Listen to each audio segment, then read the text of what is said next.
eyanukudde Pope Leo bwe yagambye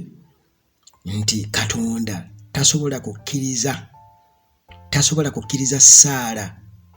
z'abo abakulemberamu entalo. Bigambo bya Pope Leo. Kakati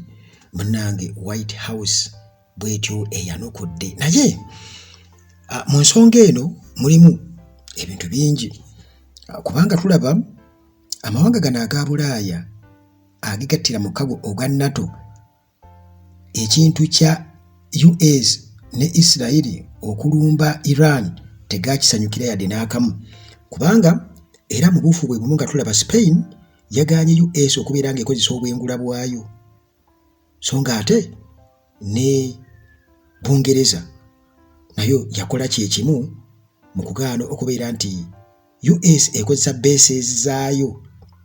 eza Bungereza okusinziira okubeera nga erumba eggwanga erya Iran. Kati bino munnange nga buli muntu yeebuuza obuzibu bwandibadde buvaawa ku nsonga eyo. Waliwo okutya nti Iran ate eyinza okuboolekeza obwanga bw'olutalo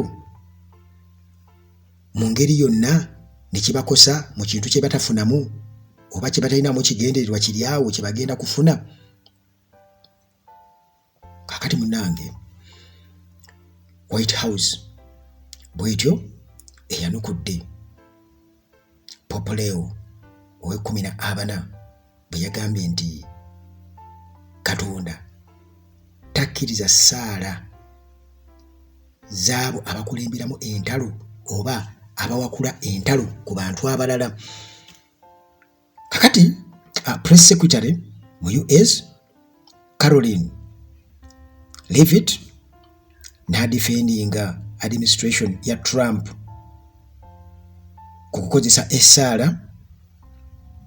okusobola munnange okubeera nti Mukama Katonda ayamba military operations zaabwe. Kakati bino munnange Pope okubyogera yabyogedde ku Palm Sunday olunaku olw'okunyenya amatabi nga avumirira nnyo ekyabo abakozesa eddiini okubeera nga bajustifying olutalo, okubeera nga bawa ensonga lwaki olutalo lulina okubaawo, nti tebasaanye kubeera nga bakozesa eddiini. Era ensonga eyo bwetyo nebaleetera okubeera nga munnange nabo balina okubeera nga beewozaako nti balina okubeera nga basabira abantu baabwe, abasirikale baabwe abali mu ntalo. Kakati munnange ebintu bino si byangu yadde n'akamu, era abantu bayogedde bingi ku nsonga eno newankubadde nga bo bagamba abantu nti kale kirungi nnyo okusaba mu ngeri yo, ne Katonda agenda kwanukula oba tagenda kwanukula, omuntu alina okusaba. Abamu bagamba nti Pope engeri gy'avunula mu Bible tebagitegeera nti kubanga nabo beewonya lwaki Vatican ate muwa security baali badde babirekera Katonda, naye ate anti era newankubadde ebyo byonna biri awo tekigaana ate ye mulumbaganye kulumba, kubanga abawakuzi b'entalo bo weebali kitegeeza naye ayiba alina okubeekuuma. Abawakuzi b'entalo tagambye mbu nno ali safe, naye avumirira abawakuzi ba ntalo okusinziira nga nze bwe nkitegedde. Kakati era waliwo abamu ababadde bagamba nti Katonda wa Isirayiri ayagala nnyo entalo kubanga n'omwana we Jesus Christ mbu yagamba mbu tazze na mirembe. Kati abantu batyo bakiraba, era nga abamu bagamba nti US yeeyisanga nti balina Katonda owaabwe, beeyisanga balina Katonda owaabwe, tebamanyi oba bakola buli kimu kye baagala. Kakati ensonga eyo eri awo, naye nga gwe ky'obumanya nti nga bwe twalaba mu ggwanga erya Bungereza nga ligaana US okubeera ng'ekozesa bases zaayo okubeera ng'ekola offensive moves ku ggwanga erya Iran. Kakati White House yabadde yakakiddwa okubeera nga eddamu kubanga kuguli omulundi Trump yagamba Bungereza tetwetaaga buyambi bwe tetwagala agamba sitama. Kakati kuguno omulundi White House era yayanukudde Spain oluvannyuma lwa Spain okubeera nti yaggadde airspace tekkiriza US military kubeera ng'egikozesa kulumba Iran. Kakati munnange lunaku lwa Monday United States nga bandukula mu mawulire nti tetwetaaga buyambi bwonna okuva eri Spain oba omuntu omulala yenna oba ensi endala yenna. Madrid bwetyo munnange yasazeewo okubeera nga ekulozinga airspace nga teyagala US aircraft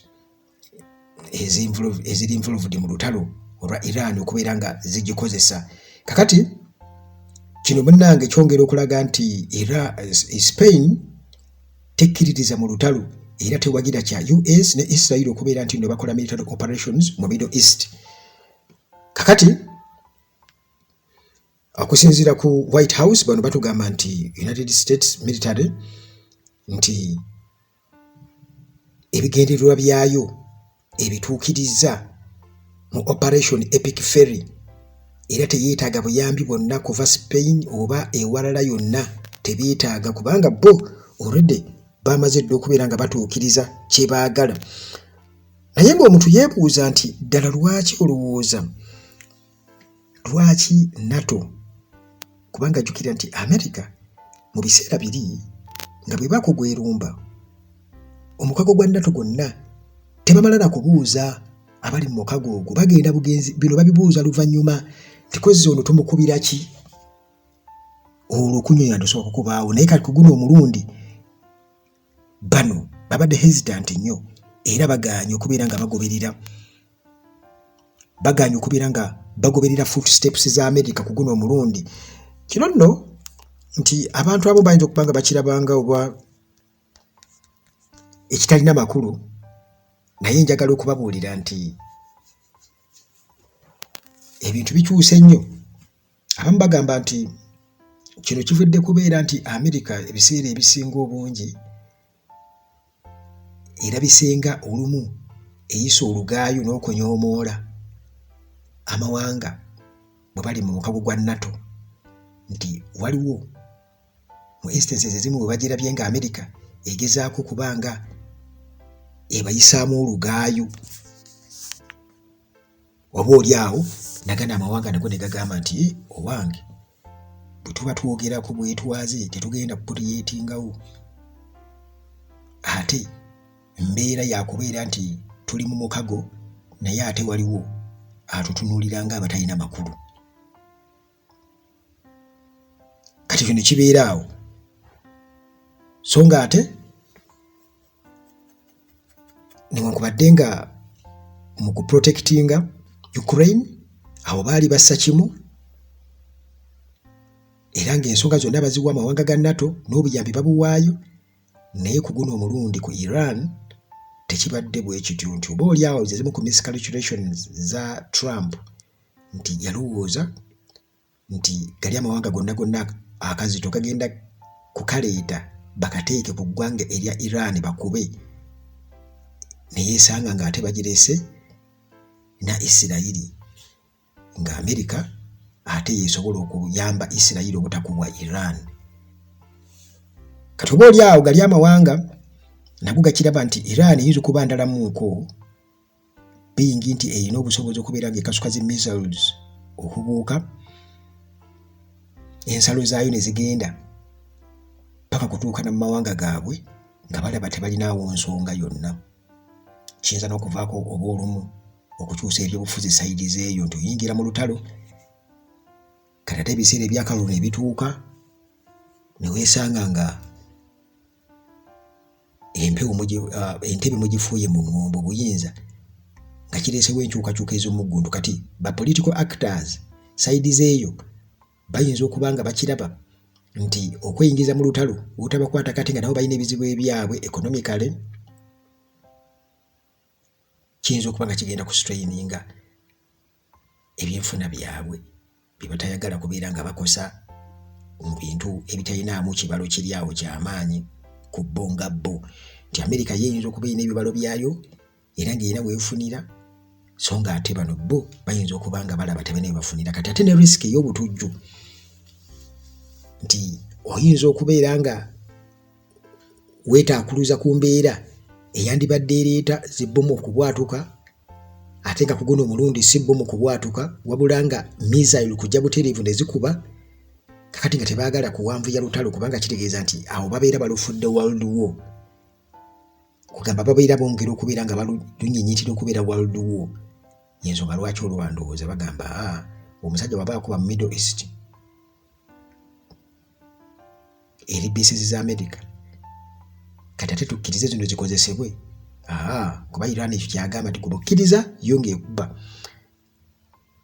bukkiriza nga yeekuba era omuntu yeebuuza lwaki gulooza amawanga g'omu Middle East tegannaba kubeera nga gagamba ate naffe katuzzeeyo bagezaako kubeera nga bawayipinga out possible escalation oba further escalation ku lutalo luno okubeera nga lweyongera okugaziwa tebaagala kugaziya fayiro ya lutalo baagala luzingibwezingibweko awo luleme kubeera nga lweyongera obunene kubanga singa lweyongera obunene kiba kitegeeza nti waliwo n'amawanga agaba gagenda okujja butereevu gagambe kati nze ndi ku Iran